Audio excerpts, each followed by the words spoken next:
Well, hello. So, I'm going to start doing some live stream stuff, and I wanted to talk a little bit about children's book illustration and some things that I've discovered over the last couple days. So, I wrote and illustrated a book called Captain Mother Might Live Forever. I draw exclusively in Clip Studio Paint. I have Clip Studio Paint EX, so that's a little bit more of an expensive version of Clip Studio. It gives you some extra options and things like that I haven't been using. So with this book in particular, I drew it in Clip Studio, and then I basically put the book together in my Adobe programs, so Photoshop, and I use InDesign to put the words in, kind of format it. It was just a cumbersome ordeal that I feel like I could have not spent as much time on some things. So I've been going through Clip Studio with a buddy of mine, and we've come across some curriculum on it, and there's a way that you can basically make a book in Clip Studio. I think it's mainly supposed to be used, or the intention is for it to be used in comic books. And I've been thinking that, well, why can't I set up a children's book in Clip Studio Paint, and then I can illustrate it and set it up and export it exactly how it needs to be. The intention of this book that I'm working on currently is going to be for Amazon Kindle Direct Publishing. So the difference between Kindle Direct Publishing is if you have a two-page spread, let me show you like this in this book. You have a two-page spread like this. I think traditional publishers want the two-page spread together, and then they would separate them themselves. But KDP wants it to be individual files. So this needs to be a single file, and this needs to be a single file. So what I ended up doing is I drew it as a two-page in Clip Studio, and then I went into Photoshop and I cut it in half. It's just a headache because you got to go through and cut everything in half. But Clip Studio Paint has an option where you can draw two-page spreads, and then you can export it already in two separate files. So I'm going to go through the process of setting up a book in Clip Studio. Now, granted, this is my first time as well.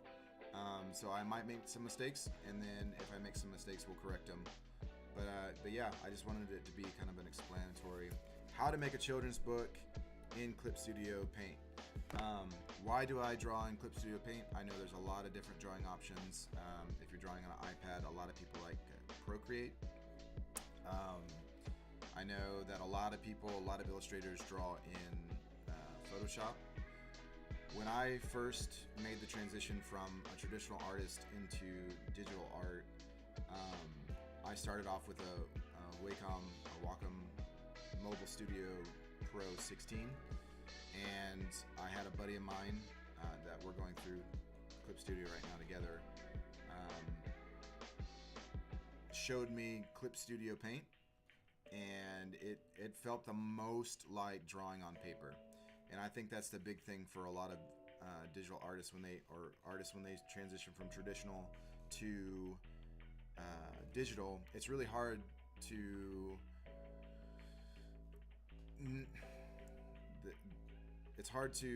make that transition because it doesn't feel like drawing on paper. So my tablet has a film over the top of it, and I use felt nibs, and then my tablet, Wacom makes some great, incredible tablets, and so the distance between the glass and where you're drawing is thinner, and that's, I guess, what makes it special. And so when your nib is on the surface of that tablet, it's closer. So my whole setup makes it feel like it's drawing on paper. That's what I'm trying to say.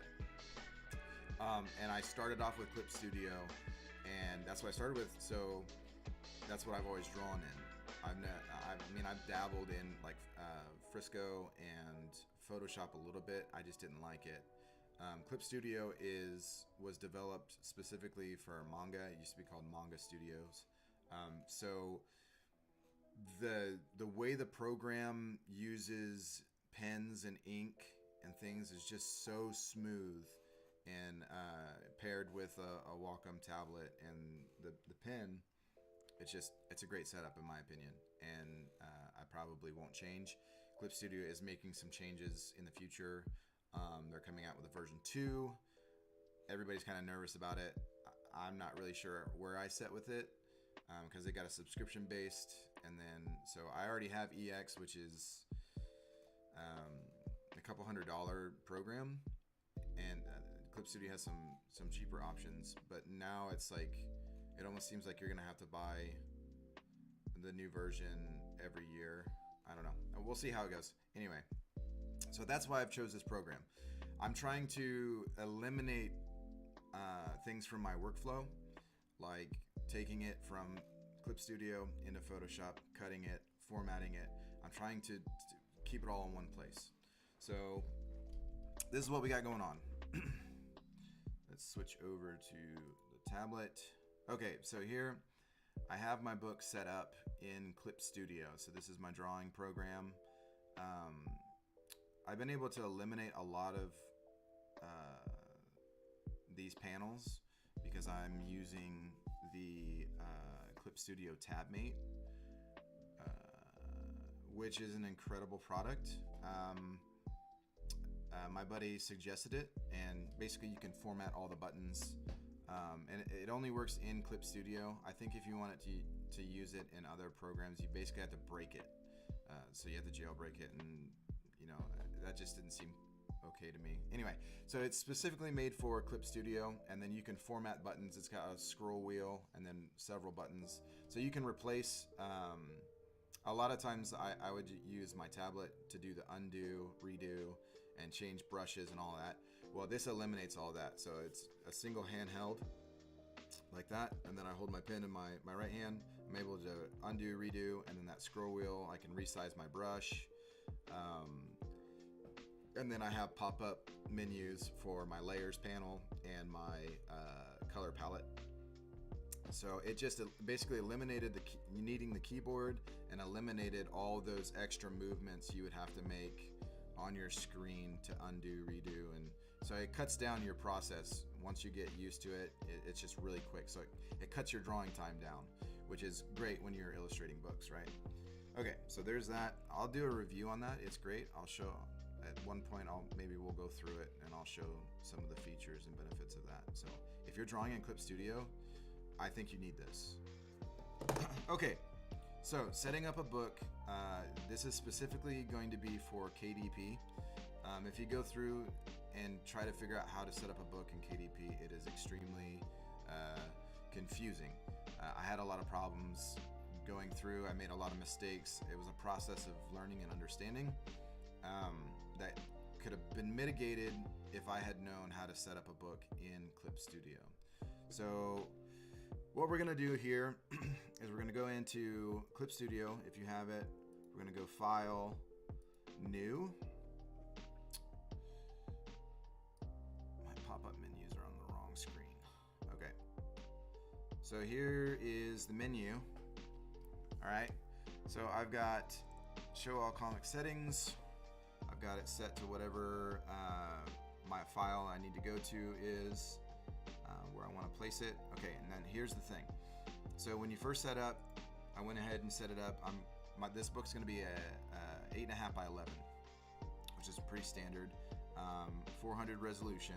So when I first started, and you put in your width 8.5 by 11, it's going to change once we make some changes on some other features. Okay. All right. So a paper color you can choose, which I don't know why you would choose anything other than white. Okay, so here's the finish size. Okay, So you click this little guy here, comic settings. So this is specifically made for comics, but I'm gonna try to use it for children's book and eliminate some process here, okay? So you set up your finished size is gonna be 8.5 by 11. And then the bleed size, oh man, I thought I had the bleed size at 125. Okay, so bleed size, and then you're gonna set up your inner size. So this is gonna be the inner size of your book page. If you look here, let's see if I can pull it out of the way. Okay, so here's the big problem with KDP. Well, with any book probably. When you go in here, maybe.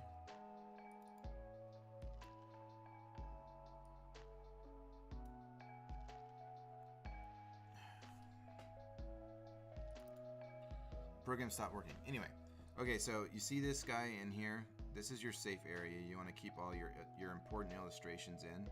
So you need to set up your bleeds. So anything in this area is basically unsafe. So one of the problems and issues that I had when I did my files is I would have either text or a character or something important too close to the edge to this here, okay? So KDP, Kindle Direct Publishing on Amazon, I had proofs done, and if you go in and you see their cut marks on I had 5 different books made for a proof. If you go in and check them, the cut marks are all over the place. So one of the pages I had issues with is this one here. Like, I had the words set too close. So basically what you want is you want to keep all your words and important illustration inside this inner box here. And that's what we set up, okay? So going back to setting up our file, okay? So we're basically setting up a story, okay? So if you go in here and you do safety margins, okay?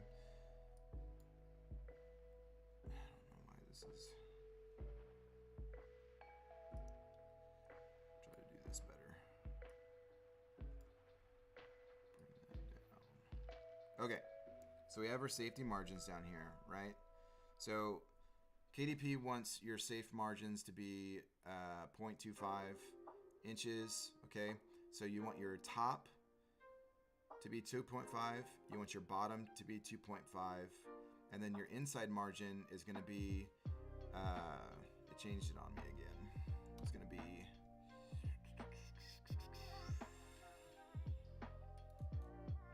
I had it pulled up.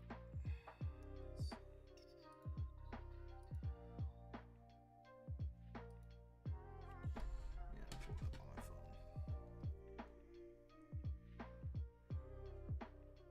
Okay, so your inner margin is going to be 0.375, so I don't know why that changed. So your inside margin is going to be 0.375. So the reason you want that bigger is because when you have your gutter here, this is called a gutter. When you have this gutter here, all of this, the more pages you have, the less room you have in between here, okay? So if you set your words too close to the center, which I might be pushing it here, then those words are gonna get morphed into that gutter. Because what they end up doing is they just basically fold the pages over and then they glue them together on the top. So you don't want to be too close to that with any important illustration or any words. Make sense? Cool beans. Okay, so 375, that's probably why I changed my other margin, maybe not. Okay, so a typical children's book is 32 pages.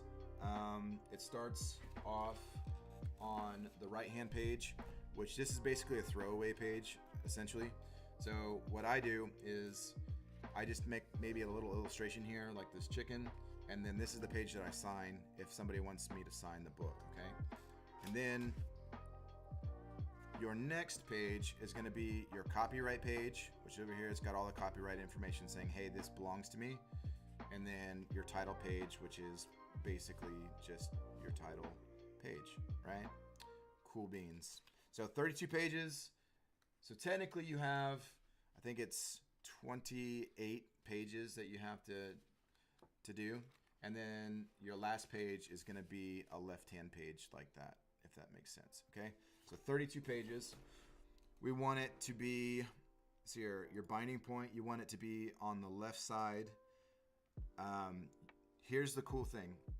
This is where it gets interesting, okay? So combine into 2-page spreads, okay? So you're gonna start your page from the right, okay?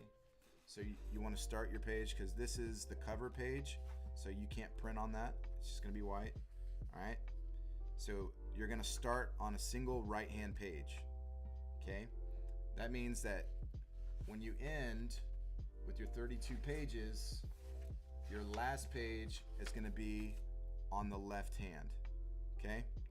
So that means all of the pages in the middle are gonna be 2 pages, okay? So that's how we're gonna do our double page spread, all right? So by clicking this little box, it's gonna take that file inside of Clip Studio and combine it into one, okay? Cool. All right, so then we go, the rest of it I don't think really matters. And then we go ahead and we set up that file and we should be good to go, okay? And then you have this. So basically I have it set up just the same. This is an overview of the book right here, right? Overview of the book starting on, you guys can't see that, but all right, so you start on the right hand page. That's the one that's going to be signing. All right, so then this is going to be the copyright page and the right hand side is going to be the title page. All right, got that. And then the rest of the pages, you're just going to go ahead and go through and illustrate. And all you do is you just go in and say like, hey, I want to go and illustrate this page. So then you have this page set up. You can go in and illustrate on it all you want to. Okay, I want to do this page now. You go in, you illustrate. And then hopefully, if all goes well and I've done it all correctly, I can actually export this file and it will split these double pages into single pages. That way I don't have to take it into Photoshop and cut it in half and blah, blah, blah, blah, blah, blah, blah. So hopefully that's gonna help. Hopefully it helps you. I suggest if you're not drawing in Clip Studio Paint that you start or at least you try it. I think they've got some free trials that you can do. I mean, it's very basic. It's very customizable. Like you can customize it all how you want it. I'm still going through all of it and I've been drawing in it for like 5 years. I'm still finding features and things that I didn't know. I'm like, oh, that cuts my workflow down. So hopefully this helps. More of these videos in the future. I'm gonna do a review on the TabMate eventually at some point and show you all the features of that. It's pretty straightforward, but it's cut my workflow down a lot drawing, so it's a lot faster. But yeah, hope this helps. Hope you guys like the video. See you later.